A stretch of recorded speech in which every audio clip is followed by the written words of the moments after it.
میں agriculture university Faisal آباد سے میں نے کہیں 70s میں ماسٹرز کیا تھا، اور ایگریکلچر یونیورسٹی اس سے پہلے پنجاب یونیورسٹی سے منسلک تھی، لہٰذا اگر میری اردو غلط ہو یا اس میں کوئی پرابلمز ہوں تو میں اس کا سارا قصوروار پنجاب یونیورسٹی کو کہوں گا، کیونکہ انہوں نے ہمارے کالج کے زمانے میں وہاں پر کوئی اردو کا شعبہ نہیں بنایا تھا۔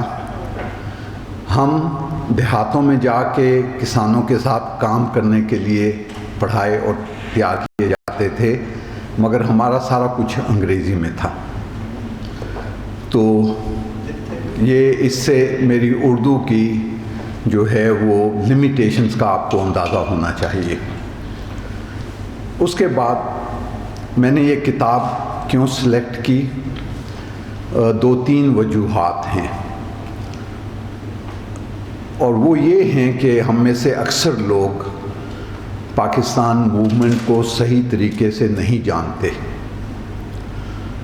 ہم پنجاب میں ہیں اور ہمیں یہ اس بات کا اندازہ نہیں ہے کہ پنجاب پاکستان موومنٹ میں بہت لیٹ شامل ہوا تھا۔ پنجاب کے بہت سے لوگ جو تھے وہ پاکستان میں شامل نہیں ہونا چاہتے تھے، وہ متحدہ پنجاب یا پھر انڈیا میں جانے کے زیادہ خواہش مند تھے۔ حد یہ ہے کہ جب پاکستان کے بارے میں پنجاب اسمبلی میں ووٹنگ ہو رہی تھی تو اگر 3 عیسائیوں نے قائد اعظم سے یہ وعدہ نہ کیا ہوتا کہ وہ پاکستان کے ساتھ ہیں تو شاید آج ہم انڈیا کے لاہور سے بات کر رہے ہوتے، چونکہ 160 میں سے 80 ووٹ تھے for Pakistan and for India, اور وہ 3 ووٹوں کے ساتھ وہ 83 ووٹ ہو گئے۔ اور ان 3 ووٹوں میں بھی تھوڑا سا پنجاب یونیورسٹی کا کنیکشن آتا ہے، کیونکہ ایک صاحب پنجاب یونیورسٹی میں رجسٹرار تھے۔ تو جب پاکستان بن گیا تو ہماری اسلامی غیرت جوش میں آئی، اور ہم نے کہا کہ ایک عیسائی پنجاب اسمبلی کا اسپیکر کیسے ہو سکتا ہے، لہٰذا اس کے خلاف عدم اعتماد کی تحریک ہوئی اور انہیں ہم نے اسپیکرشپ سے ہٹا دیا۔ تو یہ بیک گراؤنڈ ہے۔ اس کتاب میں پردے سے پارلیمنٹ محترمہ شائستہ سہروردی اکرام اللہ شادی کے بعد بنی تھیں، اس سے پہلے سہروردی تھیں، وہ کلکتہ میں پیدا ہوئی تھیں۔ وہ ان ایام میں پیدا ہوئی تھیں کہ مغل دور کے آخری فیشن، تہذیب، تمدن کے آخری حصے میں تھیں۔ تھوڑا آگے بڑھ کے 1912 میں غالباً نیو دہلی کیپٹل بنایا گیا اور انگریزوں نے بڑی شان و شوکت سے اپنا دارالخلافہ بنایا، تو انہوں نے وہ ساری تہذیب دیکھی۔ 1935-36 کے بعد سے انہوں نے دیکھا کہ مسلمان جو ہیں وہ اپنے تشخص کے لیے کوشش کر رہے ہیں، تو وہ اس وقت قائد اعظم اور محترمہ فاطمہ جناح کو ملیں، جب بہت سے لوگ ان سے تعلق نہیں رکھنا چاہتے تھے۔ قائد اعظم کے بارے میں مشہور کیا گیا تھا، پروپیگنڈا کی حد تک ہی صحیح، کہ وہ بہت مغرور ہیں، کسی کی بات نہیں سنتے، ان کے سامنے بات کرنا مشکل ہے۔ تو میرے خیال میں قائد اعظم کا شاید ایک ہی پرابلم تھا کہ وہ جو انگریزی میں کہتے ہیں ہی could not suffer fools، وہ خوشامد پسند نہیں تھے، وہ اصول کی بات کرتے تھے، اور اگر آپ ان کی باتوں کو سمجھنا چاہتے تو وہ بڑے آرام سے، سکون سے سمجھاتے بھی تھے۔ اب کتاب میں جب محترمہ نے لکھنی شروع کی، انہوں نے پہلے انگریزی میں لکھی 1967 میں، اس کے کافی عرصے کے بعد انہیں خیال آیا کہ اسے زیادہ لوگوں تک پہنچنا چاہیے، تو انہوں نے اس کا اردو ٹرانسلیشن کیا اور خود کیا۔ جب انہوں نے اردو ٹرانسلیشن ترجمہ کیا تو انہوں نے محسوس کیا کہ جہاں انگریزی کتاب چھوڑی تھی اس سے تھوڑا سا آگے بھی وہ جا سکتی ہیں۔ بہت سے واقعات انہوں نے یہ کہہ کے ایک طرف رکھے کہ چونکہ میں ان کے ساتھ ڈائریکٹلی وابستہ نہیں رہی، میں ان کے بارے میں کوئی تقریر یا کوئی بات نہیں کروں گی۔ تو تھوڑا سا میں نے نوٹس بنائے ہیں، تھوڑا سا میں کافی مجھے لائبریری سے یہ شکایت ہے، انہوں نے مجھے استاد کا کہا ہے، میں اپنے آپ کو استاد نہیں سمجھتا، میں ابھی بھی اپنے آپ کو اسٹوڈنٹ، طالب علم سمجھتا ہوں۔ ابھی میں نے بہت کچھ سیکھنا ہے، سمجھنا ہے، تو یہ میری اسی سمجھنے کی ایک کوشش ہے کہ اس عمر میں بھی مجھے اپنی جوانی برقرار رکھنے کے لیے کچھ نہ کچھ پڑھنا پڑتا ہے۔ ہماری بدقسمتی یہ ہے کہ ہم لوگوں کو کتاب سے عشق نہیں ہے۔ کسی نے یہ دیکھا ہے کہ یہودی جو ہیں اوسطاً سال میں 70 کتابیں پڑھتے ہیں۔ ہم لوگ سال میں کتنی کتابیں پڑھتے ہیں؟ میرے خیال میں ہمیں خود اس کا اندازہ ہوگا۔ آج کل جو ٹی وی کا ماحول ہے اور آج کل جو ڈرامے ہیں، میرے خیال میں میرے ذہن میں تھا کہ وہ ارطغرل ڈرامے کے بعد شاید ہمارا اسلامی تشخص تھوڑا سا بہتر ہو، مگر میں کچھ کہہ نہیں سکتا۔ انہوں نے اپنی کتاب میں یہ لکھا ہے کہ جب یہ رکن پارلیمنٹ تھیں 1946 سے 1953 تک 7 سال، تو جب وہ کچھ باتیں کرتی تھیں تو اکثر لوگ ان کی مخالفت کیا کرتے تھے۔ ان کی ایک چھوٹی سی بات ہے، میرے خیال میں اگر کتاب پڑھنا شروع کر دوں تو رات ساری تک میں داستان الف لیلا پڑھتا رہوں گا۔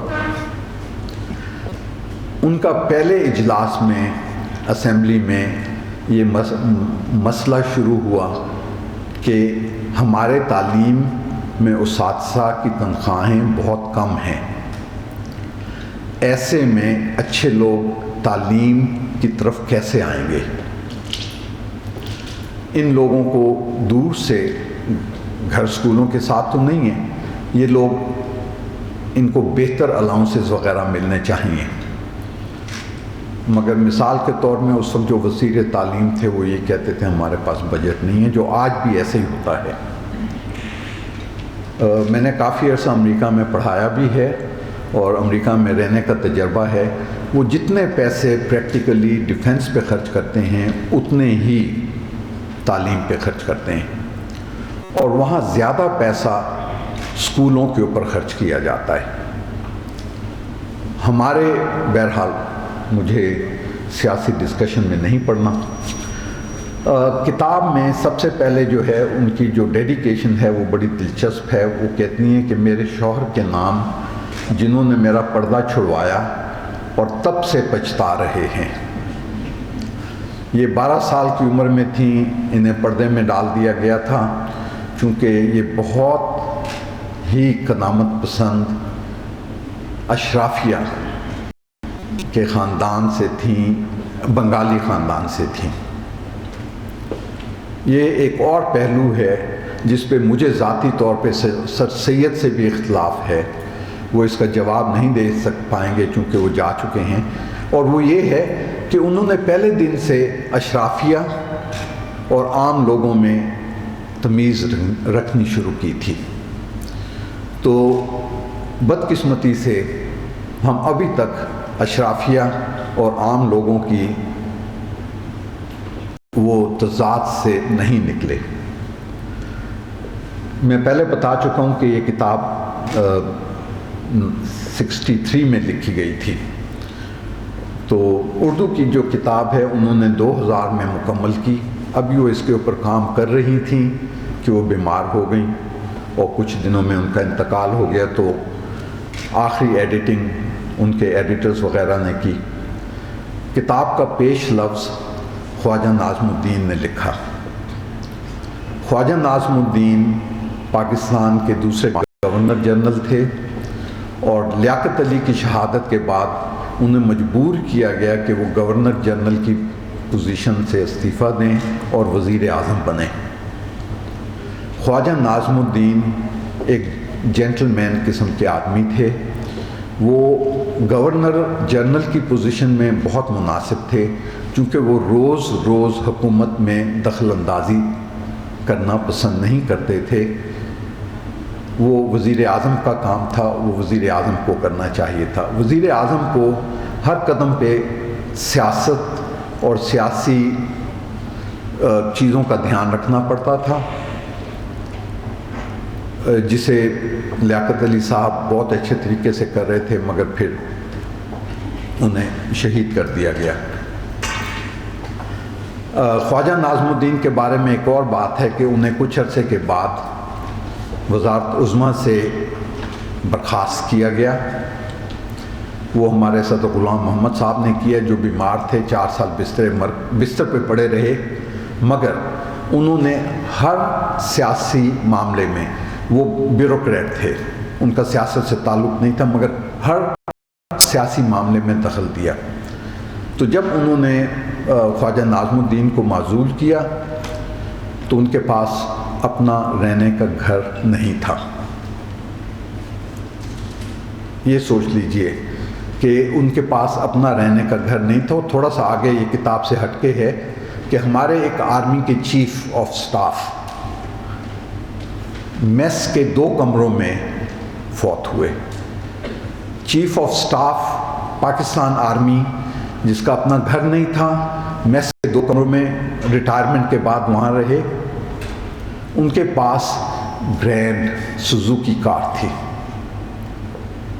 کوئی BMW نہیں تھی، کوئی مرسیڈیز نہیں تھی، سوزوکی کار تھی، اور 2 میس کے 2 کمروں میں۔ آج کل کی میں بات نہیں کرتا۔ بیگم شائستہ جو ہے، میں نے پہلے کہا کہ وہ بہت قدیم قسم کے خاندان سے تھیں۔ ان کے خاندان میں تعلیم پہ بہت زور دیا جاتا تھا۔ ان کے والد صاحب ڈاکٹر تھے اور انہوں نے اپنی بیٹی کو بیٹی کو تعلیم کی طرف راغب کیا۔ وہ یہ کہتی ہیں کہ ان کے گھر میں، اچھا، یہ انگریزی اسکول میں گئی تھی، مگر انگریزی اسکول میں جانے سے پہلے 4.5 سال کی عمر میں انہیں کلام پاک پڑھانا سکھایا گیا، اور وہ کہتی ہیں کہ کلام پاک پڑھنے کے بعد مہذب گھروں میں اردو سکھائی جاتی تھی، اور مہذب گھروں میں پڑھنے لکھنے کا بہت رواج تھا۔ خواتین بے شک اسکول نہ جاتی ہوں، مگر وہ کافی تعلیم یافتہ ہوتی تھیں۔ شعر و شاعری سے ان کا شوق ہوتا تھا، اور بیت بازی وغیرہ وہ بہت کیا کرتی تھیں۔ تو ان کی تربیت اسلامی ضابطوں کے تحت ہوئی۔ پھر جب انہیں انگریزی اسکول میں بھیجا گیا تو ان کا سارا خاندان اس کے خلاف ہوا۔ ان کے والد کو بہت شکایتیں کی گئیں۔ یہ 1927 کا زمانہ ہے۔ ایک دن زچ آ کے ان کے والد صاحب نے کہا کہ 1927 میں میری بیٹی انگریزی اسکول جا رہی ہے، 1947 میں تمام شرفاء کی بیٹیاں اسکول کالج جائیں گی، اور اتنا سختی سے انہوں نے کہا کہ آئندہ سے میرے ساتھ اس معمول پہ کوئی بات نہ کی جائے۔ ان کی کم عمری میں شادی ہو گئی۔ شادی ایک ICS Indian civil service officer Ikram Ullah صاحب کے ساتھ ہوئی، جن کا تعلق CP سے تھا، سینٹرل پروونسز سے۔ تو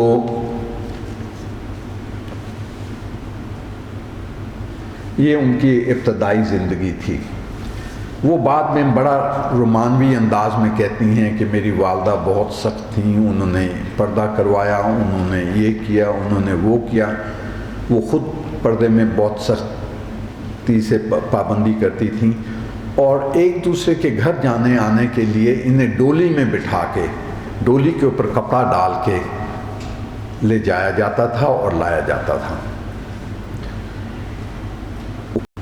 تو وہ پھر اپنی اماں کی ان باتوں پہ رہیں. اگر آپ کہیں تو میں ساری کتاب ان کی کتاب میں سے انہی کے الفاظ میں پڑھ کے کہہ سکتا ہوں، مگر میرے خیال میں پھر وہ کہانی بہت لمبی ہو جائے گی. پہلی جنگ عظیم کے بعد جب ترکی کو ختم کیا گیا، یہ ایک چیز ذہن میں رکھنی چاہیے، ہم تاریخ کے اسٹوڈنٹس اس پہ اتنا غور نہیں کرتے کہ جرمنی، اس کا کوئی اپنا ایریا، علاقہ دشمن کے قبضے میں نہیں تھا. ترکی کا جو مین ترکی ہے، اناطولیہ وغیرہ وغیرہ، اس کے اوپر کسی غیر کا قبضہ نہیں تھا. اس کے باوجود یہ دونوں ملک ہار گئے تھے اور ان کے تیے بکھرے کیے گئے. اور ہمیں پتہ ہے کہ گیلی پولی میں بڑی زبردست جنگ ہوئی تھی اور انگریزوں کو بڑی شکست ہوئی تھی. اس میں اور نہیں تو ہزاروں پنجابی مارے گئے تھے. سنگاپور سے ایک انڈین یونٹ نے جب انہیں کہا گیا کہ آپ کو ہانگ کانگ لے جایا جا رہا ہے، تو انہیں شک گزرا کہ ہانگ کانگ میں کچھ نہیں ہے، انہیں گیلی پولی لے جایا جا رہا ہے. تو انہوں نے بغاوت کی تھی اور انگریزوں نے ان لوگوں کو لائن میں کھڑا کر کے شوٹ کر دیا تھا. تو ہم لوگ باضابطہ طور پہ مسلمان ترکی کے خلاف لڑے اور سلطنت عثمانیہ کے خلاف لڑے. مڈل ایسٹ میں یہ ساری کہانی ہمیں معلوم ہے کہ ہمارے عربی بھائیوں نے اپنے آپ کو کس طریقے سے بیچا. آج بھی وہ بکے ہوئے ہیں. مجھے تھوڑا سا ان کے بارے میں باتیں کرتے ہوئے غصہ بھی آتا ہے اور اعتراض بھی کرتا ہوں. میں بہت سے ان ممالک میں پھر آ کر آیا ہوں، تو انہیں اپنی عظمت جیسے بھی نظر آئے، انہوں نے مسلمانوں کو نیچا دکھانے کی اور انگریزوں کی اور مغرب کی خوشامد میں بہت حد تک آگے بڑھے. اس دوران یہ ہوا کہ ہم سب کو معلوم ہے کہ پاکستان نہیں تھا، متحدہ ہندوستان میں خلافت موومنٹ چلی. گاندھی صاحب فوراً خلافت موومنٹ میں شامل ہو گئے. انہوں نے مسلمانوں کو بھڑکایا کہ یس، ہجرت کرو، جا کے ہم ترکی میں لڑیں گے وغیرہ وغیرہ. بعد میں ہم سب لوگوں کو معلوم ہے کہ وہ کوشش ناکارہ ہوئی، ناکام ہوئی، رہ گئے. ایک اور دلچسپ بات ہے، چونکہ وہابیوں نے خلافت موومنٹ میں حصہ لیا، بریلوی خلافت موومنٹ کے خلاف ہو گئے تھے. یہ تھوڑا سا ہماری اور اسلامی حقیقت ہے. اسی طرح پاکستان موومنٹ کے دوران وہابی پاکستان کے خلاف تھے، تو بریلویوں نے پاکستان بینڈ ویگن پہ خوب چھلانگ لگائی، آ گئے. مولانا مودودی ایک تھوڑی سی مختلف مثال ہیں. وہ پاکستان کے خلاف تھے، مگر جب پاکستان بن گیا تو انہوں نے جماعت اسلامی ہند چھوڑی، یہاں آ گئے اور جماعت اسلامی شروع کر دی. تھوڑا سا پھر میں اپنے موضوع سے ہٹ گیا ہوں. آئی تھنک مجھے آپ لوگ معاف کریں گے کہ میں ذرا انکنونشنل ہو رہا ہوں.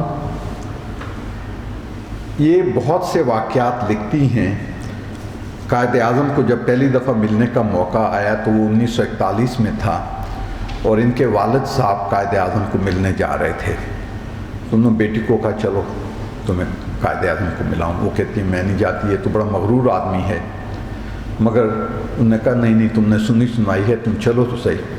یہ گئیں. قائد اعظم نے بڑی شفقت سے ان کے والد صاحب کی بات سنی، جو انگریز حکومت کو ریپریزنٹ کر رہے تھے اس وقت. انہیں یہ کہتی ہیں میں جوان تھی، لاؤبالے پن میں بہت سوال کر رہی تھی. مجھے پلیز تھوڑا سا بتا دیں، میرے 20 منٹ سے زیادہ نہ ہو جائیں، بلکہ ہو چکے ہوں گے. چلیں میں اگلے 2-3 منٹ میں ختم کرتا ہوں. تو قائد اعظم سے ملی. انہوں نے کہا کہ میں نے اپنے کم عمری اور لاؤبالے پن میں بڑے الٹے سیدھے سوال کیے. انہوں نے بڑے صبر و تحمل سے مجھے سمجھایا. بعد میں یہ فاطمہ جناح کو ملی اور اس وقت سے یہ ان کی گرویدہ ہو گئیں. بہت سے کام کیے انہوں نے. آئی ہوپ آپ یہ کتاب پڑھیں گے تو آپ اتنا انجوائے کریں گے جتنا میں نے کیا۔ 46 میں یہ منتخب ہو گئی اسمبلی میں، مگر چونکہ قائد اعظم نے کہا تھا کہ ہم کسی سے تعاون نہیں کریں گے، انہوں نے حلف نہیں اٹھایا۔ حلف اٹھانے کی تقریب 1948 میں ہوئی، فروری میں ہوئی، تو وہ منظر کشی فرماتی ہیں کہ قائد اعظم تشریف لائے، 79 ممبرز تھے، ایک ایک بندہ باری باری آتا گیا، انہوں نے حلف لیا، انہیں بٹھا دیا گیا۔ اس وقت ایک بہت بڑا مسئلہ تھا، انہوں نے کہا کہ ایک اجلاس کراچی میں ہو، اسمبلی کا ایک اجلاس ڈھاکہ میں ہو، اس کی مخالفت کی گئی۔ ڈھاکہ میں فیسیلیٹیز نہیں ہیں، یہ نہیں ہے، وہ نہیں ہے، تو انہوں نے یہی کہا کہ بھائی مشرقی پاکستان سے جو لوگ مغربی پاکستان آتے ہیں، جتنی تکلیف انہیں ہوتی ہے مغربی پاکستان والوں کو بھی اتنی تکلیف اٹھانی چاہیے۔ بدقسمتی سے مغربی پاکستان والوں کو پہلے دن سے یہ ایٹیچیوڈ رہا کہ چھوٹے چھوٹے ہیں، کالے کالے ہیں، ہم ان کو کیا پوچھیں گے۔ پھر ان کے کزن تھے حسین شہید سہروردی، وہ سامنے آئے، انہوں نے کہا کہ مغربی پاکستان والوں کو یہ تکلیف ہے کہ ہم آبادی میں زیادہ ہیں، ہم چھائے رہیں گے، نہیں، ہم ایسا کرتے ہیں کہ اسمبلی میں مغربی پاکستان اور مشرقی پاکستان کی ایک برابر سیٹیں کر لیتے ہیں، پیرٹی۔ کسی نے انہیں اس کا کریڈٹ نہیں دیا۔ بعد میں ہم سارے کام کرتے رہے، میں نے آپ کو پہلے بتایا کہ تعلیم کے بارے میں ان کا کیا نظریہ تھا، ڈھاکہ کے اجلاس کے بارے میں کیا نظریہ تھا، اور بعد میں کچھ چیزیں انہوں نے کہیں جو میں بھی سوچتا ہوں کہ وہ ٹھیک سوچ رہی تھیں۔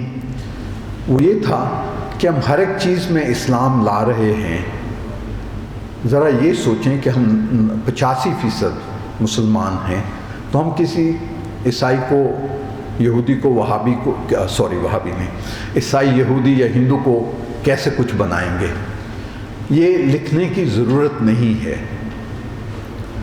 اس وقت بھی اسمبلی آئین بنانے میں دلچسپی نہیں رکھتی تھی۔ آپ کو پتہ ہے کہ 1957 8 سال لگے ہمیں آئین بنانے میں۔ ان محترمہ کو اس دوران اقوام متحدہ میں بھیجا گیا، انہوں نے پاکستان کی بہت اچھی نمائندگی کی، بعد میں انہیں سفیر بنا کے مراکش بھیجا گیا، وہاں انہوں نے شاہی خاندان سے بڑے اچھے تعلقات قائم کیے، اور گو ہم نے ایک موقع کے اوپر مراکش کی خاصی کچی کی، کیونکہ ان کا کلیم تھا موریٹینیا پر، مگر ہم نے موریٹینیا کو بغیر کسی کو بتائے تسلیم کر لیا۔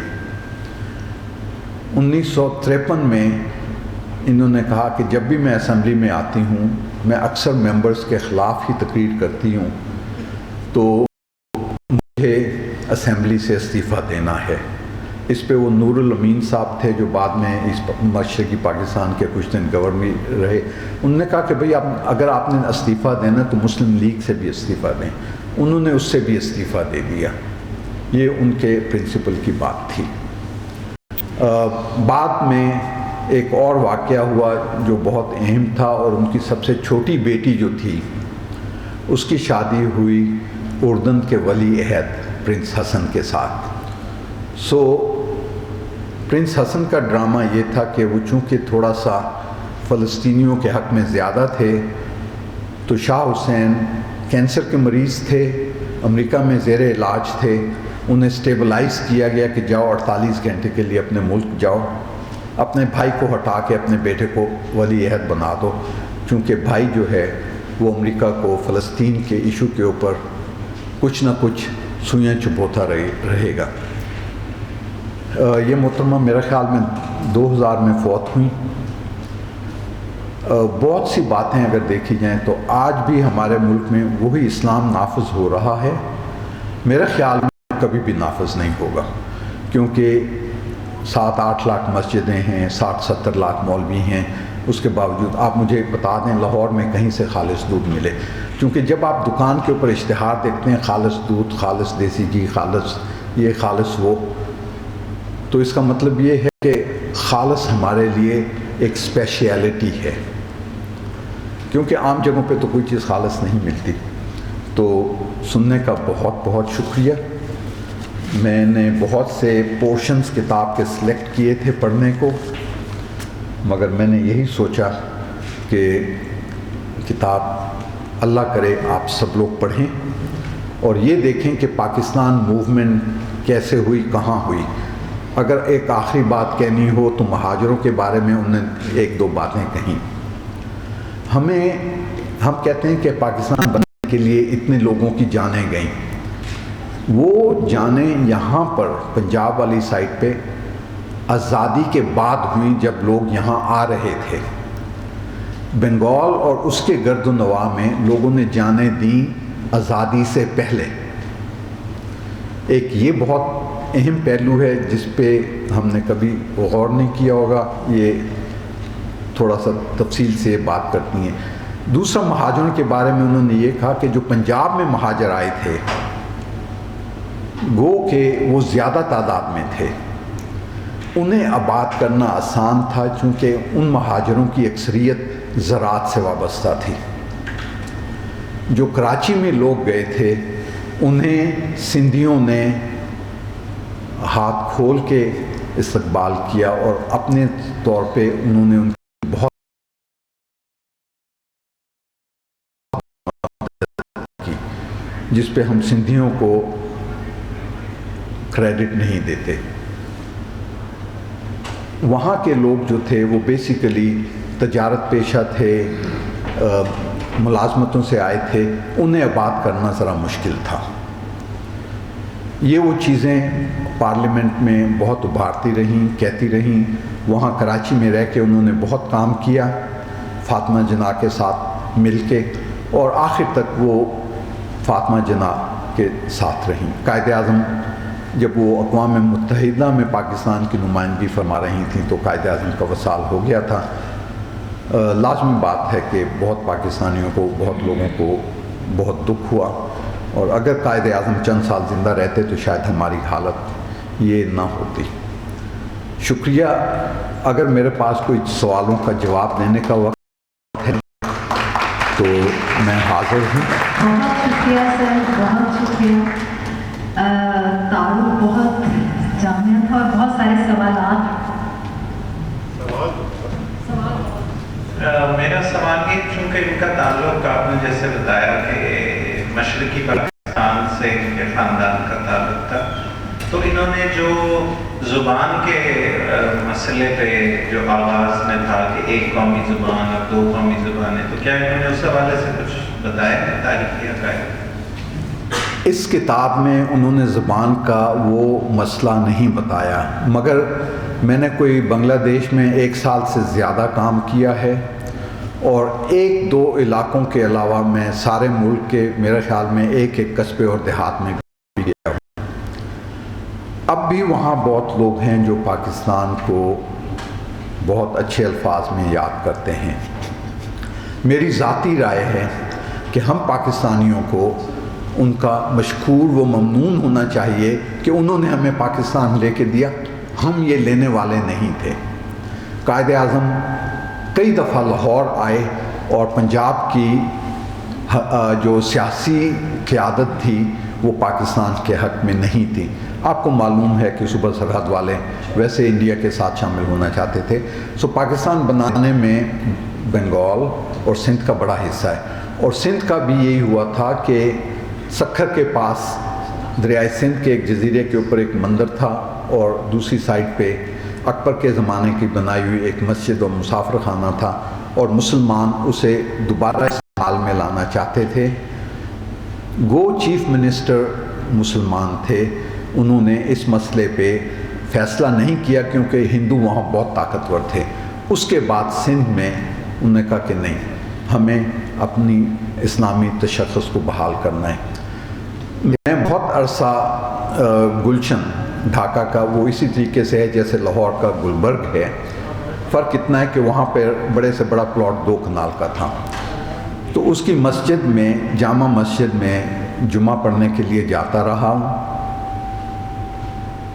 یہ وہ مسجد ہے جہاں ان کے ہائی کورٹ کے ججز اور ریٹائرڈ جرنیل اور سرونگ اور سابق سیکٹریز تھے. تو وہاں پر جمعہ کی نماز کے بعد پاکستان کی سلامتی کی دعا مانگی جاتی ہے. اگر میرا کوئی بھی مقام ہو، سیاسی غیر سیاسی دونوں نہیں ہوں گے، میں انہیں یہ کہتا ہوں کہ ہم پاکستانیوں کو یہ نہیں بتایا گیا کہ ہمیں یہ ملک لاٹری میں ملا ہے. سندھیوں نے اس وقت سندھ کے وزیر اعلیٰ کون تھے؟ جی ایم سید. سندھیوں کو بھی بنگالیوں کو بھی ہم نے غدار قرار دے دیا. بنگالیوں نے پاکستان کے لیے قربانیاں دیں. یہ جو پیرٹی تھی یہ بہت بڑی چیز تھی. ہم ان کے ساتھ برابر ہو گئے. مگر آئی ہوپ میں نے آپ کے سوال کا جواب دے دیا. وہ بتاتی تھی کہ ہر ایک تہذیب یافتہ گھر میں اردو سکھائی جاتی تھی، اردو بولی جاتی تھی. ایک اور تاریخی واقعہ ہے کہ جب بنگالی لوگ اکثر مسلمان تھے صوفیاء کرام کی وجہ سے، تو جب وہابیت نے پر نکالنے شروع کیے تو انہوں نے بنگالیوں کو مسلمان کرنا شروع کیا. وہ مسلمان تو ہو گئے. انہوں نے کہا ٹھیک ہے ہم یہ صوفیوں کو چھوڑ کے آپ کی طرف آ رہے ہیں. پھر وہابیوں نے کہا کہ ہم تسی اردو بولو. تو انہوں نے کہا کہ ہم سٹرکچرلی اردو کمپلسری نہیں کریں گے، ہم ٹھیک ہے بولتے ہیں اور اکثر لوگ اردو بولتے ہیں. مگر جب یہ قومیت کا مسئلہ آیا تو وہ میجورٹی میں تھے. میرے نزدیک، آپ سب اردو والے میرے سے اختلاف کریں گے، میرے نزدیک اردو پاکستان میں 8-10% لوگوں کی زبان ہے. ہم پنجابیوں کو پنجابی پہ فخر نہیں ہے. میں سرائکی ہوں، مجھے سرائکی پہ بہت فخر ہے، اور میں نے وہ سرائکی پہ فخر امریکہ جانے کے بعد شروع کیا. وہ ایک علیحدہ داستان ہے. پاکستان کے 8-10% لوگوں کی زبان ہے جو یو پی سے، حیدرآباد سے ڈیولپ ہوئی، ہم نے اسے لے لیا. تو جیسے انگلش ہمارے لیے ایک غیر ملکی زبان ہے، ٹیکنیکلی اردو بھی ویسے ہے. ہمیں ضد نہیں کرنی چاہیے تھی، آہستہ آہستہ ہمیں انہیں ایک ایک قدم چلنا چاہیے تھا. مگر ہم نے پہلے دن سے بنگالیوں کو نیچا دکھانے کی کوشش شروع کی تھی. اور میرا خیال میں اگر قائد اعظم سے کوئی غلطی ہوئی تھی تو ایک ہی غلطی ہوئی تھی کہ انہوں نے بنگالی زبان کو وہ اہمیت نہیں دی. ہمیں معلوم ہے کہ قائد اعظم اردو بھی نہیں بول سکتے تھے، وہ انگریزی بولتے تھے. مگر بہرحال وہ ہسٹری کا حصہ ہے. جی بہت شکریہ سر، آپ تشریف لائے اور آپ نے یہ کچھ تاریخی حقائق ہیں جو اس کتاب میں بھی ہوں گے اور جنہیں آپ نے بیان کرنے کی بھی کوشش کی. میں 3rd جنریشن ہوں پاکستان کی. میرے والد اور ان کے جو والد تھے وہ بھی اس حصے میں آ کے پیدا ہوئے. 3 جون 1947 کا منصوبہ جس کو ہم جانتے ہیں، آپ نے بتا دیا، پاکستان میں جو ہم پڑھاتے بھی ہیں بچوں کو، جس کی بنیاد پر تقسیم کا منصوبہ بنا یا پنجاب کی بھی تقسیم کی گئی. اور جیسا کہ آپ نے بتایا کہ پنجابی سیاستدان اس وقت اس تقسیم کے حق نہیں تھے، اور پھر وہ تقسیم ہوئی بھی. اور کیسے وہ تقسیم ہوئی، 3 جون سے 14 اگست تک کن بنیادوں پر ہوئی. اس میں بہت سارے تاریخی حقائق ہیں اور جس پہ بہت کام ہونے کی ابھی بھی ضرورت ہے، اور جو کہ ہم نے تو ابھی بالکل ان باتوں کا پتہ بھی نہیں ہے جو کہ یہاں پہ معلوم ہونی چاہیے کہ کیسے اس منصوبے کو جو ہے عملی جامہ پہنایا گیا. مگر آپ جب بھی یہاں پہ ابھی بات کرتے تھے تو آپ کہتے تھے ہم نے کیا، ہم نے کیا. تو مجھے یہ لگتا ہے شاید کہ ہم جب آپ ہم کہتے ہیں تو آپ جب اس کو کوریلیٹ کرتے ہیں یا اس کو ملاتے ہیں ساتھ پنجابی لوگوں کے، تو یہاں کا جو عام اس وقت کا بھی آدمی تھا وہ تو اس سے متاثر ہوا اور بری طرح متاثر ہوا. فیصلے تو کہیں اور ہوئے. یعنی ہم آج بھی جب کہتے ہیں کہ آپ نے یہ کیا، آپ نے بنگالیوں کے ساتھ یہ کیا، آپ نے سندھیوں کے ساتھ یہ کیا، تو میرے خیال سے یہ حقائق کو ہم ان کی پرسپیکٹیو میں تو دیکھتے ہیں، مگر ہم جو سب سے زیادہ متاثر ہیں ہمارے نام پہ جو کچھ ہوا ہے، جنہوں نے کیا آپ ان کا نام کیوں نہیں لیتے؟ آپ جو اعلیٰ کار بنے ان کا نام کیوں نہیں لیتے؟ پنجاب میں تو اتنی شدید قسم اس سے متاثر ہوا کہ یہاں کے شاعر کو بھی کہنا پڑا کہ بھی آکھاں وارث شان ہوں کہ قبرہ مچو ہو. بالکل تو یہاں پہ تو اس وقت بھی اس کی آگہی تھی کہ ہم مارے گئے ہیں،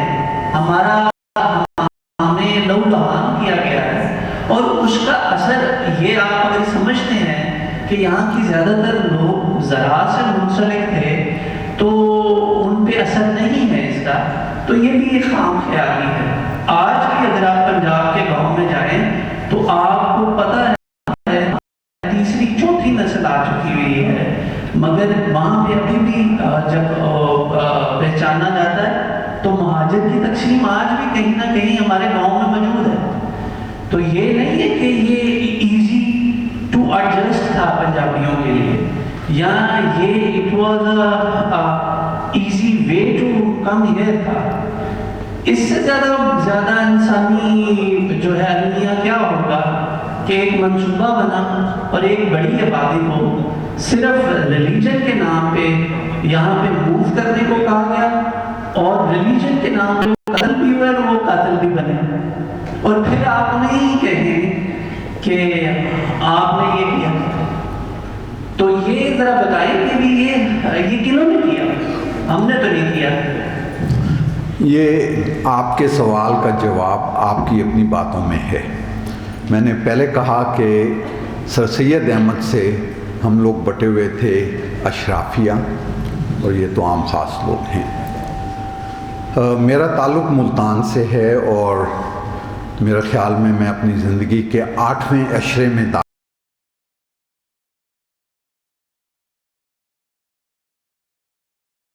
چکا ہوں. I mean I've crossed my 70s، تو اب 80s میں ہی بندہ آ جاتا ہے نا 70 کراس کرنے کے بعد. میں آپ کو ایک دو چیزیں بتاتا ہوں، تھوڑی سی دلچسپی کا باعث ہوں گی. یہ محترمہ کتاب میں لکھتی ہیں کہ جب پشاور ایکسپریس لاہور پہنچی تو اس میں 6000 لاشیں تھیں. جو بھی گاڑیاں وہاں سے آ رہی تھیں وہ لاشوں سے ہٹی ہوئی آ رہی تھیں. ماسٹر تارا سنگھ، میرے خیال میں جو لوگ 50 سے اوپر ہیں وہ جانتے ہوں گے کہ ماسٹر تارا سنگھ سکھوں کے بہت بڑے لیڈر ہوا کرتے تھے، اور وہ بہت دیر تک پاکستان کے خلاف بولتے رہے، مگر مرنے سے پہلے انہوں نے بھی کہا تھا کہ ہم سکھوں نے غلطی کی ہے. اس کے پیچھے بھی کچھ حقائق ہیں. سب سے پہلے 47 سے کئی سال پہلے گجر خان کے قریب سکھوں کے کچھ گاؤں جلائے گئے تھے اور سکھوں کا قتل عام کیا گیا تھا، اور وہ بدقسمتی سے مسلمان کرنے والے تھے. کیا وجوہات ہوئیں پہلے میں بتا چکا ہوں کہ میں طالب علم ہوں، میں ان چیزوں کا ماہر نہیں ہوں. میں زرعی یونیورسٹی کا پڑھا ہوں، مجھے اردو صحیح نہیں آتی، لہٰذا وہ چیزیں میری رینج سے بہت باہر ہیں. میرا مقصد یہ نہیں تھا کہ پنجاب میں مہاجروں کو ایڈجسٹ کرنا آسان تھا، وہ بھی اتنا مشکل تھا. اور میں ایک بندے کی یہ شاہکوٹ کے پاس ایک گجر کی مثال دے سکتا ہوں. اس کے بیٹے بہت کامیاب تھے، کوئی ایس سی تھا، کوئی کرنل تھا، کوئی یہ تھا، کوئی وہ تھا، اور جب بھی وہ اسے گھر دے کے دیا ہوا ہے، اے سی دیا ہوا ہے، گاڑی ہے، وہ جب بھی بات کرتا تھا کہ اندر میرے پنڈ والی گال کوئی نہیں. وہ جو پنڈ چھوڑ کے آیا تھا وہ والی بات اس کی یہاں پر، اس پنڈ میں بجلی نہیں تھی، کھوہ کا پانی پیتا تھا وغیرہ وغیرہ، مگر وہ یہ والی بات نہیں تھی تو سونو کی پتہ میرا پنڈ کی سی. دس از فرسٹ ہینڈ ایکسپیرینس.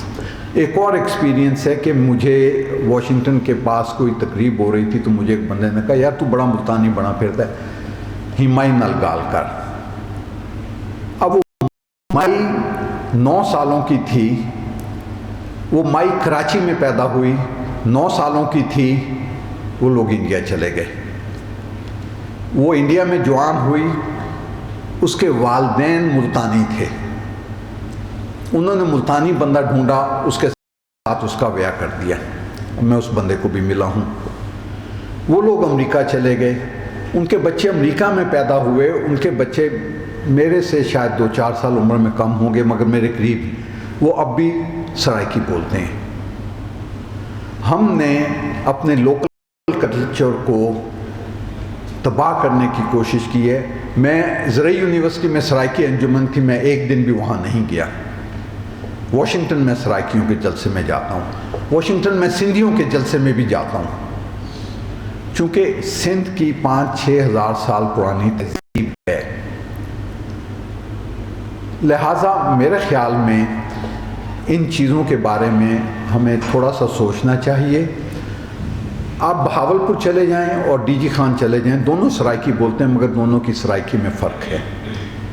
سر اس میں آپ کی بات کا میں جواب دینا, یہ ہمارے میں ایسے کیوں ہوا, میں یہ بتا رہا تھا 8ویں عشرے کے حوالے سے کہ میں مشتاق گرمانی کو ملا ہوں.